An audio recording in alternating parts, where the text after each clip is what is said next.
Mickaël, t'es dispo cet après-midi? Non, cet après-midi, je peux pas, là, j'ai communauté. Bah dis donc, t'as pas l'air enchanté. Franchement, les communautés, c'est pas la même chose, ça tourne en rond, voilà, c'est pénible.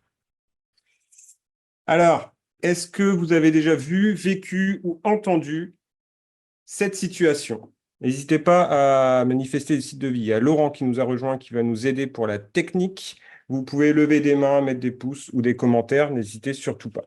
Si c'est le cas, eh ben, vous êtes au bon endroit parce qu'on va vous présenter un petit peu les communautés de pratique dans la pratique. Avant de démarrer, un merci aux sponsors et aux organisateurs de l'événement sans qui cette belle conférence ne pourrait pas avoir lieu. Exactement. On va commencer par se présenter. Salut à tous, moi c'est Antoine, je suis coach agile au sein de Norcis. Bonjour, bah moi c'est Mickaël et je suis également coach agile au sein de Narcisse. On est enchanté d'être avec vous aujourd'hui et on fait également partie d'une communauté qui s'appelle les Facilites. Et justement, les communautés, c'est le sujet dont on va parler aujourd'hui. On peut y aller? Alors, je pense qu'on a oublié juste de présenter quelqu'un qui va nous accompagner tout le long de cette conférence et qui s'appelle John. Ok, on n'oublie pas John, mais je vois un petit peu votre regard interrogateur à travers la caméra. Mais qui est John?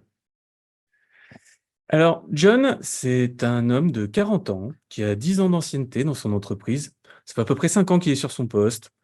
Euh, Quelqu'un qui a pris son métier un peu sur le tas, qui est très curieux. Il a toujours envie d'apprendre et d'expérimenter des nouvelles choses. Il aime son travail, il a envie de bien faire. Il est très énergique, toujours de bonne humeur. Mais John a quand même parfois l'impression que l'organisation lui complique la vie et qu'il est surchargé et il a du mal à se débloquer du temps. Voilà. Donc, vous l'aurez compris, John, c'est notre personnage fictif qu'on va devoir aider pendant tout le long de cette conférence, parce que je pense qu'il va avoir envie de causer un petit peu communauté de pratique, transformer l'essai. Et John a des origines toulousaines. Vous en savez plus sur nous, vous savez déjà presque tout sur John, mais nous, on a besoin de savoir et d'en savoir plus sur vous. Et pour interagir tout le long de cette conférence, on va utiliser l'outil qui s'appelle Mentimeter, et dont on va vous inviter à vous connecter à cet outil. Donc, la connexion, elle se fait soit via ce QR code, ou alors vous pouvez vous rendre sur le site menti.com avec le code qui est affiché. Et normalement, vous allez déjà avoir une première question à laquelle répondre, c'est quel est votre niveau de familiarité avec les communautés de pratique. Donc, je laisse pendant quelques secondes le QR QR code. code à disposition avec le code. Ça laisse à tout le monde le soin de dégainer son Téléphone téléphone portable. portable. Voilà. Et on a déjà des gens qui commencent à arriver. 5 participants. Alors, on a déjà 4 leaders de communauté. 2 personnes qui sont acteurs au sein des communautés plutôt professionnelles. OK. Alors, dans tous les cas, si jamais vous avez besoin du code pour vous reconnecter ou s'il y a des nouvelles personnes, n'hésitez pas à vous signaler. OK, donc on a 9 personnes connectées, 5 déjà leaders. Ah, je regarde ça de loin, mais ça marche. Ça marche. Donc, Alors, globalement, un public averti. OK. Par quoi on commence?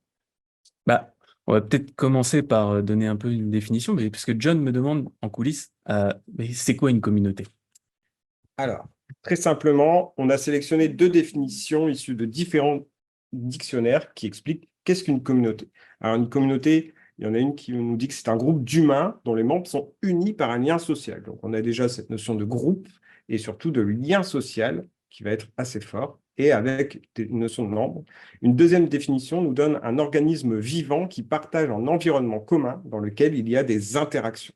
Encore une fois, là, ce qui est intéressant à retenir, c'est qu'on a encore le lien d'interaction qu'on peut relier au lien social, mais on a aussi l'organisme vivant. C'est assez important de dire qu'une communauté, elle peut naître, elle peut évoluer et mourir.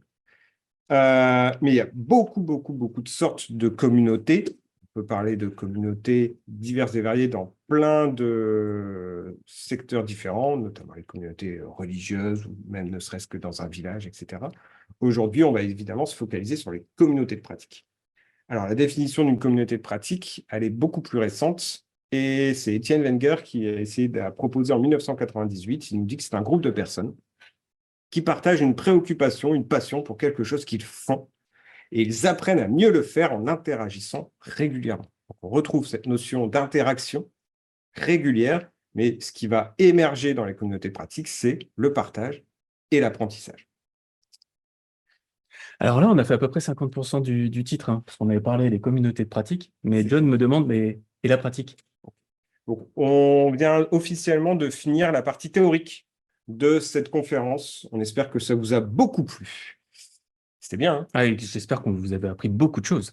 Super. Euh, Alors John, notre personnage, il vient de vivre une période assez mouvementée dans son boulot. Il s'en est sorti, mais pas sans effort. Et il a beaucoup appris de cette période. Et il dit qu'il a su retenir des bonnes personnes au bon moment. Mais ça n'a pas été de tout repos. Et voilà, il est un peu fatigué, un peu dur. Mais malgré tout, il est quand même content de ce qu'il a réalisé. Le fait de s'entourer, il s'est dit, faut pérenniser ça. Et donc un soir, en rentrant chez lui, dans la voiture, il écoute les Red Hot. Et, parce que c'est bien les Red Hot. c'est bien. Et là, il y a une idée qu'il percute. Créer une communauté.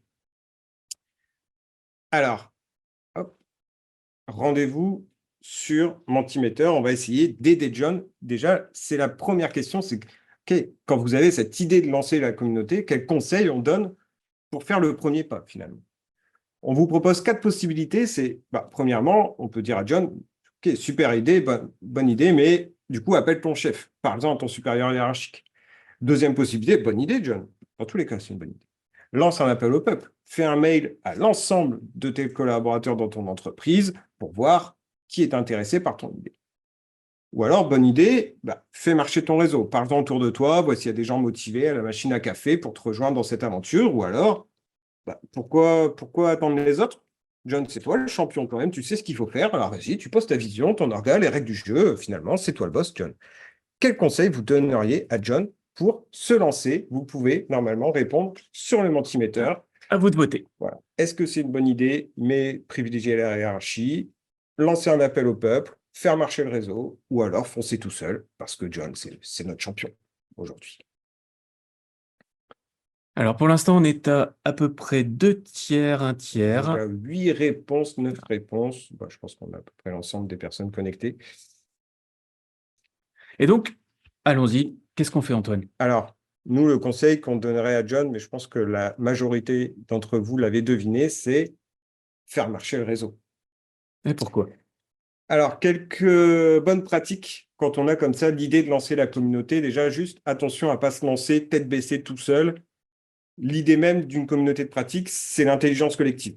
Si on zappe dès la première étape l'intelligence collective en fonçant tout seul dans son coin, on risque de faire des erreurs qui seront difficiles à compenser par la suite. Attention aussi à en parler à trop de monde trop vite avant d'avoir du concret. Vous risquez de générer de l'attente et peut-être de la déception et de la frustration si ça ne démarre pas assez. Attention aussi à ne pas attendre la validation d'un supérieur hiérarchique, parce que le principe un peu d'une communauté de pratique, c'est de combler un manque organisationnel. Il faut avoir un petit côté pirate, je pense, et une volonté de prendre l'initiative. Alors évidemment, il faut de la transparence, mais en parler trop tôt, trop vite, on risque de perdre du temps parce qu'on va nous demander des objectifs, combien de temps ça va prendre, tu vas réunir combien de personnes, combien ça va coûter. Et John, tu ne sais pas encore fournir ces éléments, donc ne te pose pas des problèmes inutiles. Voilà. À retenir, c'est que la qualité du démarrage elle aura un impact déterminant sur la durée de vie de la communauté. Donc voilà, et pas hésiter à commencer à en parler autour de la machine à café, se créer un petit peu son premier noyau dur avec des gens motivés, qu'on connaît peut-être déjà un petit peu, et on va pouvoir construire quelque chose de plus solide, partir avec des volontaires et identifier des personnes prêtes à être moteurs et à s'impliquer. Et voilà, avoir ce petit côté pirate pour hacker votre organisation, nous, c'est notre conseil. Il y a John? John qui me demande s'il a bien compris ton côté pirate. Alors, on est sur le bon chemin, John. Il faut lui. Alors, on ne pensait pas exactement à ce genre de pirate. Ça marche. Donc, OK, il a bien compris. Ça va s'entourer un petit peu d'un petit noyau de personnes, commencer à en discuter de manière plus ou moins informelle. Et après, il fait quoi? Ben, je sais pas, plusieurs possibilités. La première, c'est, bah, vas-y, John, c'est parti, on démarre, on pose un rituel, on se réunit, on évoque les problématiques, on s'entraide, ça va être super. Ou alors, bah, c'est bon, là, John, parle-en à ton manager. Vous êtes plusieurs, il va comprendre que c'est sérieux, mais il est temps d'en parler à la hiérarchie. Ou alors, peut-être faire un petit contrôle d'identité, c'est-à-dire se prendre du temps pour écrire, ben, finalement, c'est quoi la raison d'être, l'identité de notre communauté, pourquoi elle existe, quels bénéfices elle pourrait avoir pour les membres, pour l'entreprise. Ou, bah ouais, il faut y aller, mais attends, là, il y a Steven, il est overbook en ce moment, on a Peter, il est en congé dans 15 jours, peut-être qu'on se pose un premier point d'ici 6 7 semaines, quoi. Plus que les agendas, ça va être compliqué. Rendez-vous sur Mentimeter et c'est à vous de voter. Hop, Ah, voilà. attention. Hâte de voir votre avis pour répondre à tout ça. Ouais, ça dégaine sur le contrôle d'identité. Mais que fait la police? C'est parti pour le show. C'est l'heure de la hiérarchie, contrôle d'identité. Attendons d'être tous ensemble. Alors, qu'est-ce qu'on lui dit à John? Bah, je pense qu'on va suivre votre avis et donner le conseil du contrôle d'identité à John. En effet, euh, c'est pas mal de se poser l'identité. Pourquoi? Parce que ça va permettre d'avoir du concret avant d'officialiser. C'est le même risque que l'étape 1 si on en parle à la hiérarchie trop vite, sauf qu'en plus, vous allez perdre du temps à plusieurs. Donc, c'est encore pire. Foncer tête baissée, se lancer sans raison d'être. Ça peut être bien pour générer du dynamisme tout de suite, mais en fait, il y a un risque que ça s'essouffle rapidement parce qu'en fait, ça va être génial au début, mais après, on va se dire, mais en fait, à quoi on sert? Pourquoi on existe? Et si jamais il y a des divergences, à un moment donné, de point de vue, d'opinion, on n'est pas forcément aligné sur l'identité de la communauté et il y a un risque, du coup, de déphasage et d'un essoufflement assez rapide. Donc voilà, en cas de difficulté, le fait de ne pas avoir d'identité, bah, on va perdre certains participants. Et l'idée, c'est de créer quelque chose. Ça peut être une carte, un visuel, mais voilà, créer cette identité, ça va vous permettre de générer déjà du concret, d'avoir sur un moment court. Et tant pis si tout le monde n'est pas dispo, faut avancer. Alors, John me demande un peu ce que tu mets dans cette identité, parce que là, ça fait beau, mais qu'est-ce qu'est-ce que que tu mets? toi, tu pourrais y mettre quoi? Quel conseil tu donnerais? Un nom, bah voilà, une communauté, ça a un nom, ça a une identité, qu'elle soit visuelle, voilà, ou nommée. Euh, je dirais qu'il y a quand même pas mal enfin, c'est de l'humain, donc il y a des membres. Cette communauté, elle a une mission, un rôle à jouer. On doit savoir ce qu'on y fait, ce qu'on n'y fait pas. Voilà, les borner un petit peu le cadre, des règles de vie, comment elle va pouvoir fonctionner dans le temps, se fixer des objectifs, court, moyen, long terme, et surtout, quelle valeur elle va apporter et quels sont les bénéfices pour l'environnement. Voilà.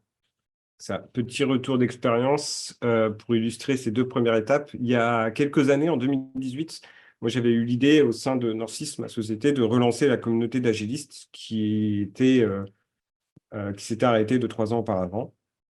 Et donc j'envoie un mail à tout le monde, j'ai 25 réponses positives. Je suis hyper enthousiaste. Et en fait, cette communauté, elle n'a pas duré un an. Parce que finalement, sur ces 25 personnes, on s'est lancé tout de suite, on n'a pas eu d'identité forte. Et du coup, moi, j'ai été le seul, entre guillemets, à m'impliquer, mais pas parce que les autres ne voulaient pas, c'est parce qu'il y avait beaucoup de monde. Et donc, tout le monde est resté dans une posture assez de consommation. Et voilà. Et donc, très rapidement, je me suis essoufflé. Je me suis dit, mais qu'est-ce qui va se passer si je fais rien? Et ben, je vous le donne en mille, il ne s'est rien passé. Et donc, cette communauté, très, très vite, s'est essoufflée au bout de 6 mois. Et c'est sur les cendres, en fait, de cette communauté-là, où quand on a voulu relancer quelque chose, on s'est dit, on va créer une communauté. C'est l'exemple d'une identité qu'on vous met là-dessus. C'est la communauté des facilites qui existe encore aujourd'hui, 5 ans après, au sein de Norcis. Parce qu'on a créé un nom, on a défini un noyau dur, entre guillemets, de membres de la communauté. Et on a juste dit, voilà, on n'est pas ça, on n'est pas ça. Par contre, nous, notre objectif, c'est ça. Et voici ce qu'on va proposer de faire. C'est comme ça, en fait, qu'on a réussi à communiquer en interne. C'est une communauté pratique plutôt en interne. Dans notre entreprise Autre exemple avec la communauté tech que du coup on a accompagné pour écrire son identité, où là ils se sont dit, bah, nous, notre raison d'être, c'est ça, on veut faciliter la mise en valeur des compétences de chacun et on va proposer d'organiser des talks, du conseil, alimenter un blog, communiquer pour atteindre tel objectif. Et voilà. C'est un visuel parfois assez simple, mais qui permet de poser un petit peu les bases de ce qu'est être une communauté. Alors ça, c'est des exemples, c'est loin d'être parfait, mais c'est pour vous donner un petit peu une idée de à quoi ça pourrait ressembler. Ça marche. John a super bien compris l'histoire de l'identité, mais il se pose quand même une petite question. Tu as une relation particulière hein, avec John. Ah, c'est John. Je suis la voix de John aujourd'hui. Il se demande, c'est quoi? Est-ce qu'il y a vraiment une différence entre une communauté et une équipe? Alors, c'est une bonne question parce que finalement, on pourrait dire, ouais, les gens qui interagissent ensemble au quotidien, bah, c'est une équipe.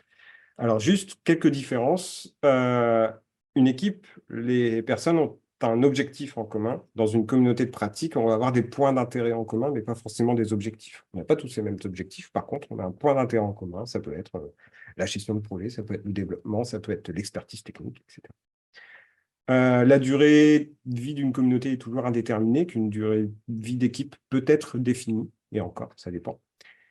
Surtout, il y a souvent une question hiérarchique dans les équipes, qu'il n'y en a pas dans une communauté. Et ce qui est assez important, c'est que laisser le choix, on intègre ou non, selon notre envie, une communauté. Obliger quelqu'un à intégrer une communauté parce que chez nous, c'est la norme, donc tu es product owner, tu dois faire partie de la communauté des product owners, par exemple.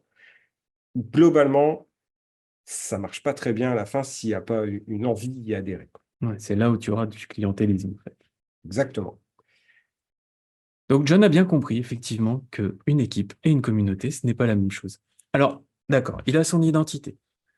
Euh, il a sa raison d'être. Il a mis en place son identité. Maintenant, on fait quoi? Bah, c'est le moment d'en parler au boss. Ah. Mais comment on fait alors? Qu'est-ce qu'on lui dit au boss? Comment on peut même officialiser finalement l'existence de notre communauté? Quatre possibilités. On peut aller voir le chef en disant, bah, chef, vous êtes prêt à me donner combien? Parce que John aussi, il a besoin peut-être un peu de temps, d'un peu de moyens, il veut acheter des livres, il voudrait un peu de budget. Ou alors c'est, bah, chef, voici mon identité, voici ce que je peux vous apporter et j'ai besoin de ça. Et donc, il exprime un petit peu là où il veut emmener sa hiérarchie. Ou, enfin, Michael, t'es sûr que c'est pas mieux si on dit rien à personne, on se voit entre midi et deux à la cantine, On fait personne en n'est au douce. courant. Bah ouais, on fait en douce, c'est beaucoup mieux. Vivons heureux, vivons Ou cachés. sinon, mais pourquoi on doit parler au manager? Finalement, c'est une communauté pas que pour les gens liés au manager, pour toute l'entreprise. Donc, on va en parler au PDG direct, en fait. John, c'est un champion. Voilà. À vous de voter.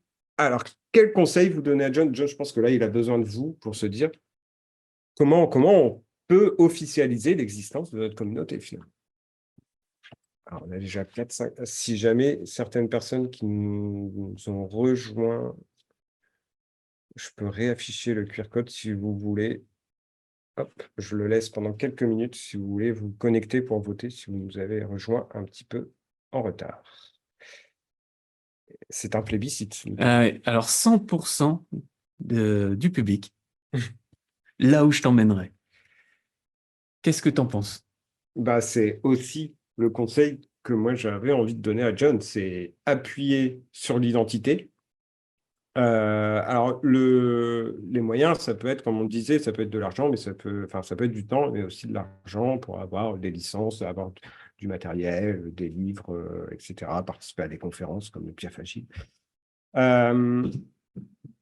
Et surtout, voilà, viser du court terme, c'est dire on tente, on fait ça pendant 6 mois et puis on en rediscute après. Aussi avoir une boucle de feedback au niveau de l'officialisation et de lien en fait avec la hiérarchie. Et puis oser y aller finalement. Ah, peut-être ils vont pas vouloir, peut-être, je sais pas si ça va pas. C'est pas grave, allez-y. Moi, j'ai le réflexe de dire que la peur est l'ennemi de l'agilité. Donc, n'hésitez pas à y oser. Donc, le manager de John, qu'est-ce qu'il lui a répondu? Ah bah, il le suit à 100%. Il lui a donné un petit peu de... Alors, pas un budget énorme, hein. Il lui a donné un petit budget qui lui permet de consacrer un peu de temps à sa communauté, à lui et à son cercle fermé de contributeurs très actifs. Et là-dessus, John, il s'est lancé. Il a commencé quelques sessions de communauté, ils ont abordé quelques petits sujets. Puis là, au bout d'un petit 3 4 sessions, il s'aperçoit que sur les premiers membres qu'il avait rejoints, certains se sont un peu éloignés. D'autres personnes le contactent parce que ça les intéresse et ils auraient envie de rejoindre. Mais alors, comment ça peut marcher? Il se pose quand même pas mal de questions. Qu'est-ce qu'on peut lui dire là tout de suite après cette ouverture? Alors déjà, grâce à vos conseils, ça démarre plutôt pas mal. C'était Ah un oui, peu il est compliqué parti. pour John, hein. Alors, je ne sais pas, moi, quelle réaction vous auriez à la place de John?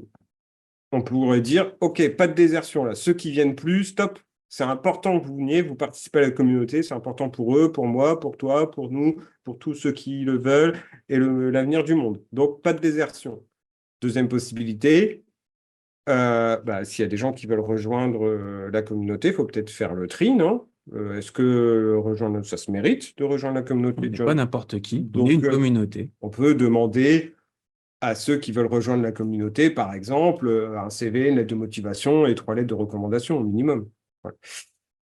Euh, et puis surtout, pendant les sessions de communauté, masterclass open bar. Donc, tous ceux qui sont intéressés de près ou de loin, invite-les, John. Et puis, c'est toi le champion, t'expliques tes bonnes pratiques, comment ils doivent faire leur métier.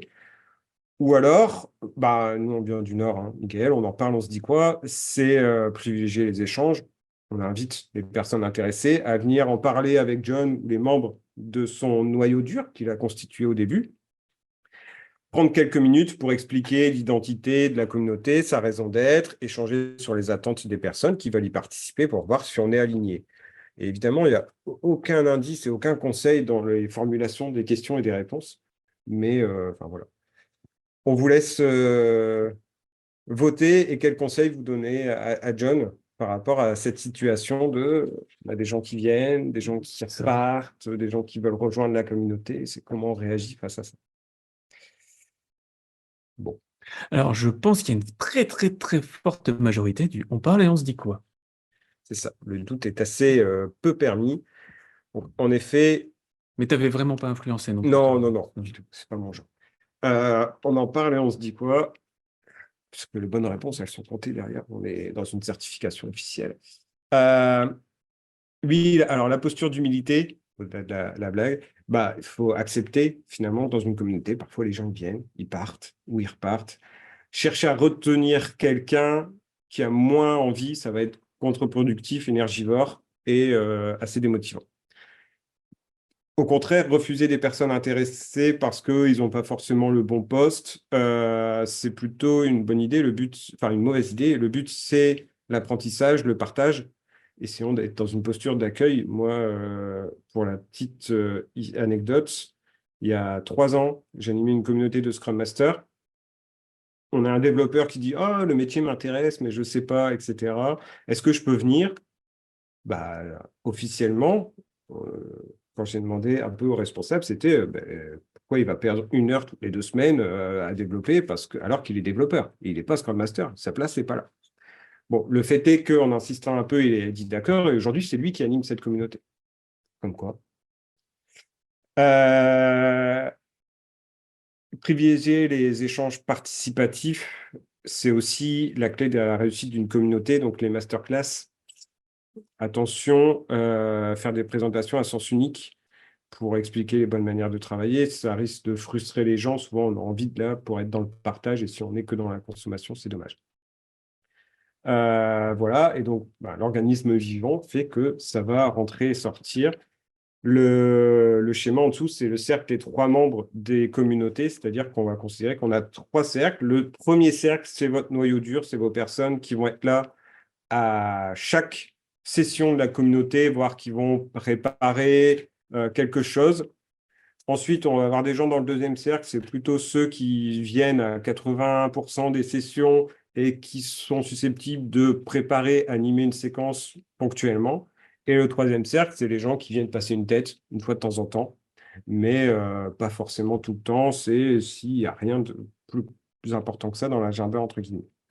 Euh, c'est pas mal quand on anime une communauté de peut-être schématiser un petit peu où en est le cercle et d'avoir une sorte d'équilibre, parce que si vous êtes tout seul dans le premier cercle, ou on ne peut pas être tout seul dans le premier cercle, mais on ne peut pas être 12 non plus.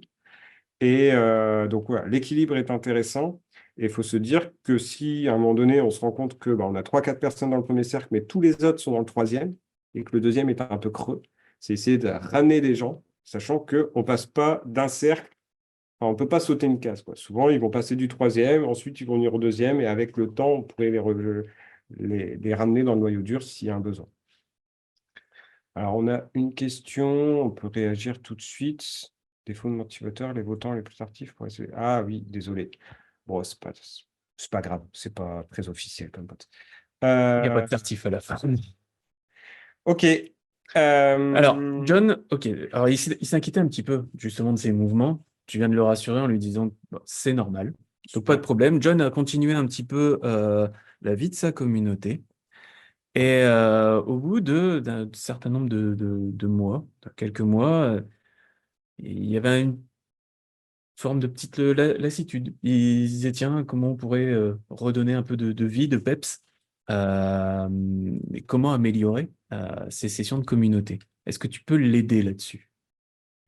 Ok. C'est normal finalement. Peut-être que ça, on semble, les discussions, elles peuvent tourner en rond. On a l'impression qu'il y a des gens qui repartent avec l'impression d'avoir perdu du temps, c'est C'est ça? ça. Quatre possibilités, on peut se dire, bah, c'est normal, ça va se passer, c'est que le business, il est tendu en ce moment, ça marchait bien avant, ça se passera tout seul. Ou alors, et on en parle à la prochaine session, finalement, on a une communauté pour ça, si on mettait la gestion de notre crise au menu de la prochaine séquence de la communauté. Ou alors, là, tu ressens quelque chose, John, mais est-ce que ce serait pas mieux d'avoir un peu des indicateurs factuels pour voir si les participants y trouvent les sessions efficaces ou pas, si ton ressenti se manifeste aussi dans les chiffres. Ou alors, peut-être que c'est juste qu'au lieu de se réunir une fois toutes les 2 semaines, vous passez une fois par mois. Comme ça, on aura plus de choses à se dire. C'est pas bête. À vous de voter. Qu'est-ce que vous feriez à la place de John? Quel Voilà. conseil vous lui donnez? C'est normal, ça va passer. Parlons-en ensemble à la prochaine session. Mettons en place quelques chiffres par Des rapport à ce indicateurs? que, pour voir ton ressenti. Ou alors, espacons simplement les sessions, parce que on a peut-être, on se croise peut-être trop souvent. Ah, c'est partagé, c'est partagé. Alors là, on a deux réponses qui ressortent. Parlons-en à la prochaine session ou déchiffrer des lettres. Qu'est-ce que tu en penses, Antoine? Eh ben, les deux, mon capitaine. Alors, euh, pourquoi les deux? Lui, il misait sur la transparence. Changer les règles tout seul et sauter des rituels, c'est rarement une bonne idée. Ça revient à cacher la poussière sous le tapis. C'est souvent une fausse croyance que penser que ça va se régler tout seul. À force d'attendre, il sera probablement trop tard quand on va décider de modifier le fonctionnement. Maintenant, avoir des indicateurs de vitalité d'une communauté, organisme vivant, encore une fois. C'est intéressant, mais c'est pas si simple à mettre en œuvre. Alors, quels indicateurs on pourrait mettre? On peut avoir le nombre de participants déjà unique à chaque session et comment ça évolue dans le temps. Ne serait-ce qu'un rôti à la fin d'une séquence pour voir si les personnes ont jugé efficace la séquence et apprenante. Le nombre de sujets qu'on a dans un backlog ou le nombre de sujets qu'on traite. Et puis, surtout, c'est essayer de varier les plaisirs, en fait. Une séquence réussie. Alors, on a les 5 R, c'est où on a défini bien le rôle, c'est devenu un rituel, on a des règles de fonctionnement, on se respecte et on apporte de la reconnaissance pendant nos sessions. Mais surtout, c'est on a défini un ordre du jour qu'on a peut-être communiqué au préalable. Et puis, on peut faire tourner les animateurs, mettre en place un pilotage visuel et capitaliser sur ce qu'on évoque. Et puis, penser à l'asynchrone. Le fonctionnement asynchrone peut bien marcher si on a, par exemple, on vous présente quelque chose, X ou Y, et après, on en discute et on en échange. Peut-être que la présentation, si c'est un quart d'heure, si c'est une vidéo, lire un article, ou même on peut s'enregistrer en train de présenter le truc pendant un quart d'heure, faisons-le en asynchrone. On l'envoie 3-4 jours au préalable et les participants le consultent un peu quand ils le souhaitent. Et comme ça, notre temps de communauté peut être plus court, mais focalisé sur l'échange, le collaboratif et la discussion finalement. Parce que les 15 minutes de présentation où c'est du descendant, on peut le faire à un autre moment. John me disait qu'il avait entendu parler qu'on pouvait tenir différents rôles. C'est ça, c'est ce qu'on disait dans les rôles. Il y a plusieurs rôles qui sont possibles dans une session de communauté, par Voilà. exemple. Mais John adore les jeux de rôle. Est-ce que tu peux lui en dire un peu plus? Ah, alors on ne pense pas au même jeu de rôle, je pense. Les différents rôles qu'on peut avoir, c'est par exemple l'animateur, on peut avoir un scribe, on peut avoir un timekeeper, moi j'aime bien le Monsieur Plus, c'est quelqu'un qui a comme mission de dire et si on peut aller plus loin, ça pourrait être comment? Et toujours un peu plus. Et du coup, ça, comment on pourrait le faire un peu plus? On peut être juste participant. L'empêcheur de tourner en rond est intéressant aussi, c'est sa mission de se dire attention, là ça fait 3, 4, 5 minutes. C'est bon, ça toutouille, comme on dit chez nous, ça tourne en rond, il faudrait qu'on passe à un autre sujet, on peut imaginer d'autres rôles. Ça marche. Et vous, qui nous avez rejoints aujourd'hui, quel rôle vous préférez jouer dans ce genre de situation? Parce qu'en plus, on a vu que des gens, ils étaient beaucoup à avoir déjà au moins agi dans des communautés, voire des leaders de communautés. On a, Qu'est-ce que vous préférez? vous pouvez voter pour vos rôles préférés. On a le rôle des animateurs hein, qui revient en top. Ah, ça Ah, ça bouge. bouge. Monsieur Plus. J'aime bien l'empêcheur de tourner en rond parce que ça a parfois une connotation un peu négative, mais non, au contraire, c'est quelque chose de très, très, très important, très positif. Personne ne veut être scribe. Tiens, alors ça m'étonne. Ah, moi non. Ok. Et dans les autres rôles, qu'est-ce qu'on pourrait encore donner? Parce qu'on avait mis autre. On pourrait avoir un rôle de pouce-décision, par exemple, de se dire quelqu'un qui, si on a des décisions à prendre, il est là pour forcer le groupe à prendre des décisions. Ou ne serait-ce que si on a des règles ou des valeurs qui sont fortes, c'est le garant des valeurs ou le garant un peu des règles qui dit attention, nous ne devons pas sortir du cadre. Ça décharge entre guillemets l'animateur, souvent insidieusement, ça fait partie du rôle de l'animateur, mais ça peut le décharger de cette façon. Ça marche. Donc sur les rôles, ok, ça peut être Mais tournant. On n'est pas surtout, forcément obligé d'avoir toujours le même rôle. oui, on peut évidemment le rendre tournant. Et surtout, du coup, ça permet de varier un petit peu l'expérience qu'on peut avoir d'une section de communauté. Une fois, je fais ça, une fois, je fais ça, une fois, je fais ça. Varier les plaisirs, aussi bien dans les rôles que dans les formats. Ah. Alors, les différents formats qu'on peut avoir, Michael? Donc, on peut alors imaginer simplement des échanges, format Lean Coffee. On peut parfois avoir des Rex, des retours d'expérience, qui sont à titre de présentation, mais qui peuvent susciter des échanges, des débats, du codev, des serious games, des intervenants extérieurs, des invités. On a plein de possibilités. Quels sont pour vous les formats que vous préférez euh, utiliser dans les communautés que vous animez ou dans lesquelles vous participez? À vous de voter. Je pense que comme ça aidera John à faire les bons choix aussi pour les prochains Exactement. rendez-vous de sa communauté. Beaucoup les Rex. Les Serious Games, les In Coffee.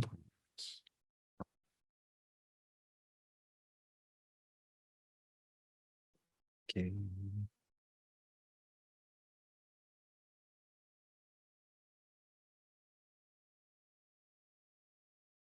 Ah, les serious gamers sont dans la place. Ça marche. Sa présentation échange et Serious Game qui arrive en tête, mais on voit que c'est assez. Il y en a pour tous les goûts, entre Ah, le guillemets. Serious Game reprend la tête. Et ben, ça nous montre d'autant plus que varier les formats, ça ne fera que rendre vos sessions un petit peu. Voilà, il faut avoir cette dose aussi de surprise pour quelqu'un qui vient une fois de temps en temps ou qui est participant, qui ne sache pas exactement, entre guillemets, à quoi il va avoir droit en session de communauté. Ça va lui donner encore plus envie de venir parce qu'il y a un peu cette partie de mystère. Voilà. Ça va, John? Alors, John, ça fait quand même maintenant 1 an et demi, 18 mois à peu près que la communauté tourne. Le temps passe vite. Le temps passe vite, très vite. Il a varié les formats, il a varié les rôles. Euh, il commence un petit peu à... Il a, comme qu'il dirait, perdu un peu la flamme. Il n'a plus autant d'enthousiasme. Euh, je sais pas si c'est grave. Enfin, il ne sait pas si c'est grave, mais qu'est-ce qu'il peut faire? C'est une confidence hein, qui vous fait C'est bien. ça. Quelle serait votre réaction? Voilà, on peut lui dire, bah, réduis la valeur, tu vois, tu baisses pavillon tranquillement, on diminue l'animation, l'implication, et puis ça va s'arrêter tout seul finalement. Ou alors, je suis sûr que dans ta communauté, tu as déjà identifié ton successeur, tu lui confies un autre pouvoir, et il fera le taf. Ou alors, bah, t'en parles à ta communauté, en fait, tu peux évoquer ta perte d'énergie, hein, et puis vous décidez ensemble de la suite à donner. Ou ben non, John, non, t'as pas le droit, c'est toi le champion, c'est toi le leader, c'est ton bébé, tu remets les gaz et on est reparti parce que c'est pas possible ça. Quel conseil on lui donne à notre John pour essayer de leur booster un petit coup? Un plébiscite. Alors, soit ils sont tous très très forts, soit tu as légèrement influencé en exprimant les quatre Ah, possibilités. quand même. Ah, il y en a un, il l'a fait exprès. Ah, c'est pour nous faire plaisir. Yes. Alors, c'est quoi la bonne réponse? Ah, je ne sais pas s'il y a une bonne réponse parce que Ou c'est la une situation meilleure pas simple, mais réponse? en effet, bah, accepter la vie et la mort d'une communauté. Euh, mais après, enfin voilà, les pertes de l'essoufflement d'un leader, si on ne dit rien, c'est sûr que dans ces cas-là, naturellement, notre envie, notre motivation va décliner. Et c'est dans ces cas-là que on se revoit plus qu'une fois tous les 6 mois. Et puis en fait, ça s'arrête sans que personne ne sache que ça s'est arrêté, à quel moment et pourquoi ça s'arrête souvent. Après, l'arrêt d'une communauté, c'est pas forcément un échec parce que ça a une vocation d'apprentissage. Peut-être qu'on a appris et maintenant, c'est plus ce qu'on a besoin. Ça répond plus aux besoins des participants, ça arrive. Mais c'est bien de marquer, même si on peut fêter l'arrêt d'une communauté ou sa mort, si on veut être un peu plus dans des terminologies moins sympathiques. Mais enfin voilà. Et ça peut être aussi, par contre, le fait qu'un des leaders, à un moment donné, s'essouffle, bah, le bon moment pour passer le flambeau et pour pivoter, peut-être se réajuster sur l'identité de la communauté. Mais en tout cas, toujours, toujours, toujours s'appuyer sur l'intelligence collective du groupe et en parler avec le groupe, c'est plutôt une bonne idée. Ah, merci Antoine, John a tout compris. Euh, Est-ce que il se dit qu'il doit quand même y avoir des petits pièges à éviter? Alors, ouais, moi j'ai quelques précieux conseils si on a vraiment bien envie de saboter sa communauté de manière hyper efficace. Qu'est-ce qu'on fait? Surtout, on limite le nombre de la communauté à 3 ou 4. Période de congé, on se retrouve à 2, rien de plus démotivant. Pouf, on n'accorde pas de temps au leader, parce que c'est pas inné, ça demande du temps d'animer une communauté. Donc si on lui laisse pas de temps, au moins, il le fera pas bien. Pas de rituel. Bon, c'est pas la peine de planifier des trucs dans les agendas, ni de bloquer des salles. Voilà, comme ça, on perd 30 minutes au début de chaque séquence, on se retrouve dans la cantine, c'est vachement pratique. On improvise tout. Bah, pourquoi tu perds du temps à préparer une séquence à l'ordre du jour? Au mieux, on dit, aujourd'hui, on va peut-être parler de ça, et puis on improvise. On oblige les gens à venir, ça c'est important. Au pire, ils feront autre chose pendant la session de communauté, mais au moins, tu auras un public pour t'écouter. Mhm. Ah non, ils vont pas t'écouter parce qu'ils feront autre chose. Ah, Mais au moins, tu auras un public. c'est C'est déjà déjà bien. ça. On ne distribue pas la parole, on s'écoute parler, c'est très important. On prône le jugement, on essaye de, voilà, la bienveillance, tout ça, c'est bien beau, mais bon, il faut arrêter. Et si quelqu'un s'exprime, on fait en sorte qu'il se sente bien jugé et voire peut-être même dévalorisé. Voilà. On fait des plans d'action à gogo, Qu'on ne tient pas. sinon c'est tricher. Et puis surtout, on ne change rien, comme ça on a l'assurance de ne pas progresser, donc les feedbacks, c'est nul, et la routine, c'est bien. Ouais. Bon slogan. Mais je pense que John, c'est pas ce genre de conseil qu'il voulait. C'était plutôt l'inverse. C'est que Ah, ah, donc on a les astuces pour la réussite. ce serait mieux. Déjà, communiquer l'identité. Peut-être que, John, tu vas devoir la présenter 15 fois, mais c'est ça aussi la rançon de la gloire. On commence par de l'action, on essaye d'aller vite, on profite de l'énergie du démarrage pour avoir des résultats concrets avec des cycles courts. On s'outille simple, efficace. On n'a pas besoin de sortir l'artillerie lourde pour organiser notre communauté, mettre des Jira ou autre. Petite balle perdue. Mais voilà, avoir un petit outil pour capitaliser aussi sur ce qu'on se dit et pouvoir le retrouver plus tard, c'est pas mal. Ben, on prévient, on anticipe les sessions quelques jours, semaines à l'avance, on a un rituel, on prévient de l'ordre du jour. On n'y va pas tout seul, on essaye de s'entourer, organiser des sessions en binôme aussi, comme ça peut aider l'intégration à la communauté. Et puis, ben, ouais, en fait, si on veut intégrer une communauté, c'est qu'on veut se sentir soutenu. Donc, on ne s'attend pas à devoir préparer quelque chose tout seul. Voilà, donc les apprentissages à deux, c'est pas mal. On accorde un peu de temps aux leaders puis qu'ils puissent organiser, préparer des sessions de qualité. On capitalise et on partage les productions. Comme ça, ah tiens, je me souviens, il y a 6 mois en communauté, on avait parlé de ça. Bah, je peux retrouver un peu le document ou le contenu des échanges qu'on a eus. Ça va m'aider dans mon quotidien. Et puis surtout, on fait en sorte que chacun puisse s'exprimer, se sentir écouté et considéré. Voilà. Mais super cool tout ça. Mais je pense qu'avec ça, John est super bien armé. Il va pouvoir se lancer proprement. Et voilà. Et tu pourrais juste un petit récap. T'aurais ça? Alors, le cycle de la vie de la communauté de John, finalement, c'était tout est parti d'une idée. Et c'est souvent comme ça qu'on démarre. Ensuite, on s'est lancé. On a réuni notre noyau dur. On en a parlé à la machine à café. On s'est créé voilà, un noyau dur de personnes proches qui étaient prêtes à s'impliquer. Ensemble, on a créé la communauté. On a officialisé notre communauté. Alors, on peut avoir des communautés officieuses, mais qui seront probablement moins pérennes dans le temps et avec un champ d'action moins large. On a été dans une posture d'accueil et d'humilité par rapport à l'arrivée ou au départ de certains membres de la communauté. On a cherché à s'ajuster, à varier les plaisirs, à faire progresser un petit peu notre mode de fonctionnement pour l'adapter aux besoins. Et puis après, bah, quand ça s'est essoufflé, on en a profité peut-être pour pivoter Et et, marquer l'essai. et marquer l'essai, et puis transformer tout ça. Merci, John. Merci, Mais Nickel. merci à toi, Et Antoine. merci à toutes et à tous. On a encore une dizaine de minutes, il me semble. Donc, si vous avez des questions, n'hésitez pas à les mettre dans le chat. On va y répondre parce que je crois que vous ne pouvez malheureusement pas parler. Alors, il y a Thibaut. Dans mon expérience, le plus grand adversaire des communautés, c'est le calendrier. Chacun venant de projets pro différents avec leurs propres contraintes. Est-ce que vous avez un début d'idée pour lutter contre ce terrible monstre calendaire? Ah, j'adore la question. Bah, le rituel, en fait.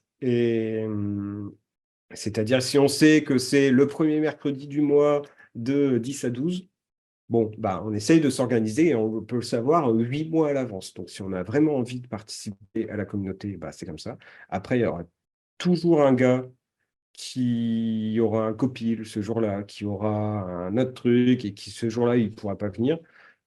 Bah voilà, il faudra faire avec. Il se rappelle Mais dans le troisième c'est cercle. ça. Voilà. Mais même s'il est dans le deuxième ou dans le premier, on peut louper une session, mais faut ancrer. Et puis, la petite astuce, c'est que si on ancre que le premier mercredi du mois de 10 à 12, je dis n'importe quoi, on fait la communauté et après, on va bouffer ensemble au resto. Ou alors, on le fait de 16 à 17h30 ou de 17 à 18 et après, on se prend un petit apéro. En fait, ça va ritualiser encore plus le rituel si on associe ça avec un moment de convivialité. Donc, Thibaut, n'hésite pas à y penser, j'espère que ça pourra t'aider. Alors Christophe, vous nous avez donné les clés de réussite d'une communauté. Quelles difficultés concrètes avez-vous dû surmonter le plus souvent? Est-ce que tu en as partagé? Ouais, l'une des étapes un peu critiques que j'ai déjà vécues, c'est l'officialisation. Euh, Quand on n'arrive pas à bien amener, et d'où l'importance du là où je t'emmènerai. Et pour que je t'y emmène, bah, j'ai besoin de ça.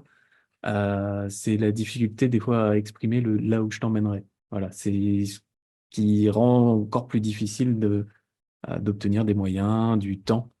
Euh, voilà, c'est l'une des étapes critiques qui pour moi était peut-être la moins facile dans le temps. Et ouais, moi, une des difficultés, c'est l'implication. Moi, j'ai eu récemment le cas où un grand chef a dit je veux lancer une communauté, tout le monde y va. Et ben, le grand chef, il lance sa première invite, on a tout le monde. Il lance sa deuxième invite, on a tout le monde. Et puis à partir de la troisième, lui, il vient plus. Et derrière, les gens se sentent un peu entre je suis obligé d'y aller parce que c'est lui. Et tu vois, le côté, on était plus ou moins volontaire, plus ou moins d'accord.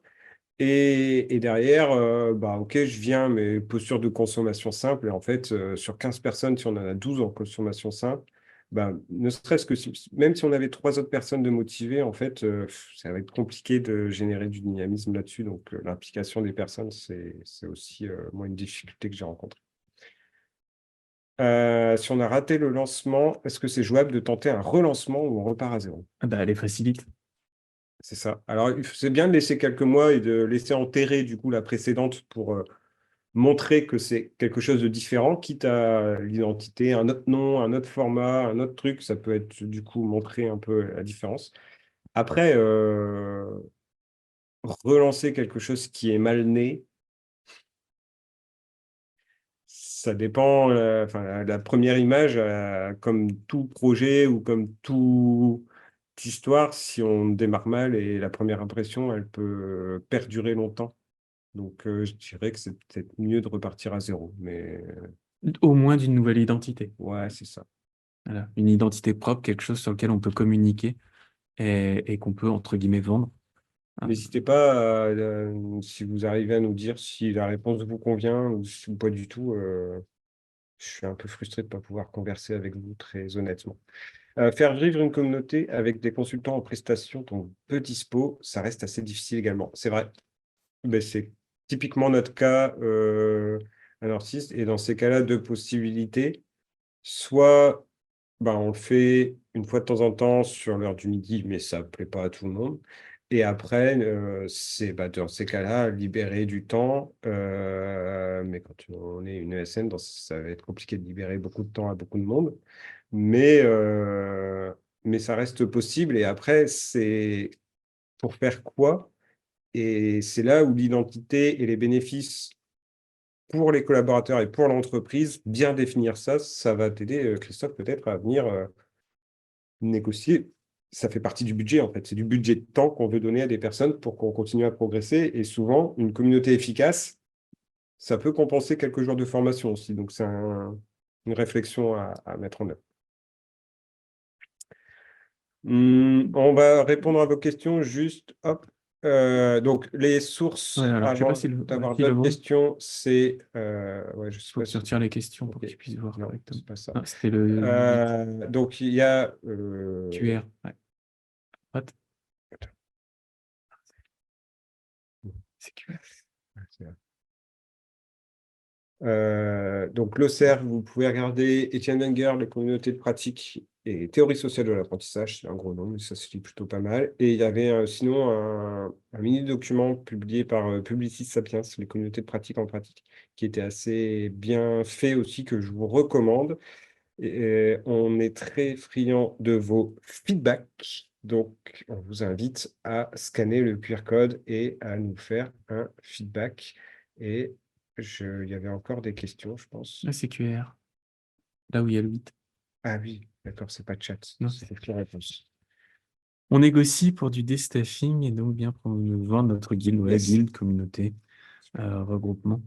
Mais c'est, enfin voilà, la vraie approche, elle est vraiment dans qu'est-ce qu'on peut apporter à la fois pour ses membres et pour son environnement.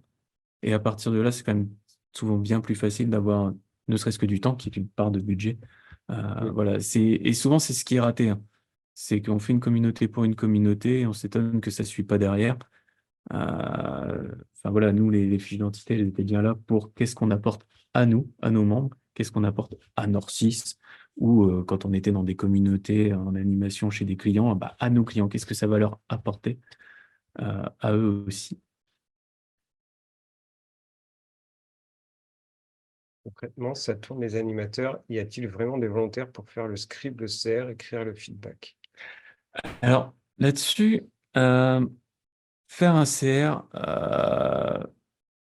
il y a plusieurs manières de faire un compte rendu. Donc, on peut aussi, ce qu'on dit un scribe, mais c'est quelqu'un qui garde une trace, pas forcément quelqu'un qui fait la dactylo.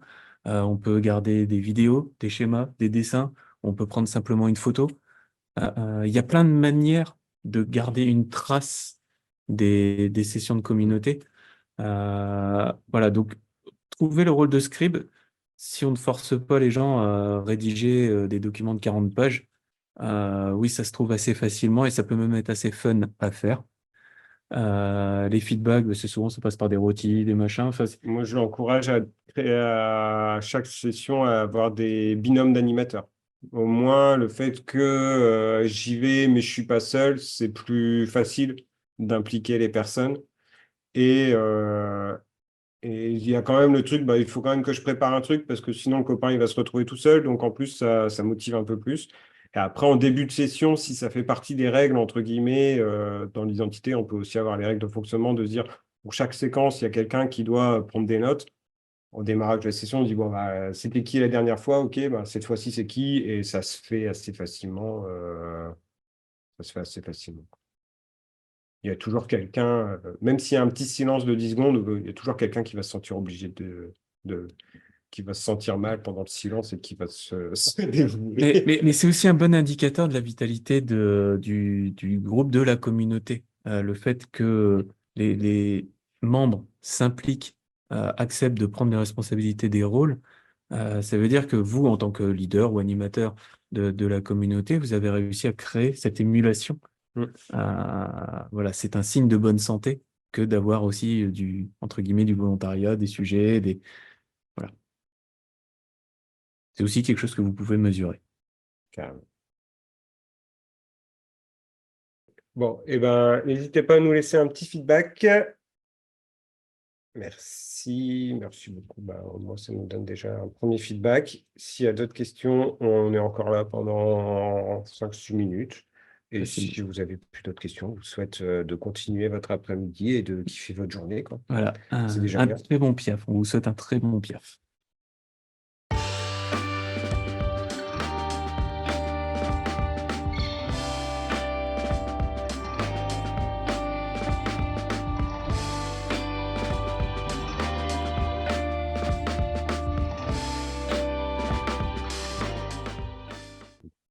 Tu sais, ça donne un petit peu côté présentateur de JT où en fait le générique se lance pas. Ils attendent, ils reprennent leur papier.